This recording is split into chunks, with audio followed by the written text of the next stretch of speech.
پر درے غیر پہ جاتے ہوئے کتراتا ہوں۔ اللہ میں غیر کے دروازے پہ نہیں جاتا۔ دنیا کہتی ہے عامل کے پاس چلے جاؤ، فلاں جگہ چلے جاؤ، اللہ کہیں نہیں جاؤں گا، مسجد میں ہوں، تیرے دروازے پہ ہوں، اب میں کسی اور طرف نہیں جاتا۔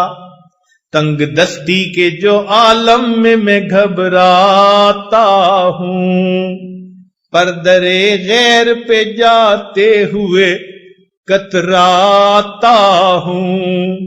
ہاتھ پھیلانے میں محتاج کو غیرت کیسی، شرم آتی ہے کہ بندہ تیرا کہلاتا ہوں۔ اے اللہ محتاج تو ہاتھ پھیلا دیتا ہے، مگر مجھے شرم آتی ہے، بندہ تیرا ہوں، ہاتھ غیر کے سامنے پھیلاؤں۔ تم ہی سے مانگیں گے، تم ہی دو گے، تمہارے در سے ہی لو لگی ہے۔ رمضان کا مہینہ ہے، مقبول راتیں ہیں۔ اللہ کے نبی علیہ السلام نے فرمایا کہ بنی کلب کی بکریوں کے بالوں کے برابر جہنمی ہر رات میں جہنم سے بری کر دیے جاتے ہیں۔ آج اس اجتماع کی آخری رات ہے، ہم اللہ تعالی سے دعا مانگیں، مولا جب اتنے اربوں انسان ایک رات میں بخشے جاتے ہیں، ہم پر بھی رحمت کی نظر ہو جائے۔ اور آج اللہ رب العزت آپ ہمیں بھی بخش دیجئے، ہم سے تو دھوپ کی گرمی برداشت نہیں ہوتی، تیرے جہنم کی گرمی کہاں برداشت ہوگی۔ میرے مولا آپ نے ہمیں ناز و نعمت سے پالا ہے، آپ ہمیں آخرت کی نعمتوں سے محروم نہ کر دیجئے گا۔ رب کریم رحمت کا معاملہ فرمائیے۔ یہ دل آج مردہ ہیں، ہم ان کو زندہ کرنا چاہتے ہیں، تیری نگاہ ناز پڑے گی، دل زندہ ہو جائیں گے۔ آج کی اس بابرکت رات میں اللہ ہمارے دلوں کو زندہ فرما دیجئے، ہماری یہ دعائیں قبول کر لیجئے۔ مولا ہمیں مانگنا بھی نہیں آتا، ہمیں بن مانگے عطا فرما دیجئے، بن مانگے عطا فرما دیجئے، ہماری پریشانیاں دور کر دیجئے۔ میرے مولا رحمت کے ساتھ ہمیں اس جگہ سے زندہ دلوں کو لے کر واپس جانے کی توفیق عطا فرما دیجئے۔ جو بھی پریشانیاں ہیں اپنی رحمت سے ان کو دور فرما دیجئے، اور آنے والے وقت کو اللہ گزرے ہوئے وقت سے بہتر فرما دیجئے۔ رب کریم ہم آپ کی خدمت میں یہ عرض کرتے ہیں، فریاد کرتے ہیں کہ اس مجلس میں ہمارے دلوں کو زندہ فرما دیجئے۔ ہم نے دنیا میں دیکھا، گھر آئے مہمان کی دنیا دار بھی لحاظ کر لیتے ہیں۔ اللہ یہ تیرے گھر میں آئے ہوئے مہمان ہیں، دور سے چل کے آئے ہیں، وقت کو فارغ کر کے آئے ہیں، تجھے بنانے کے لیے آئے ہیں۔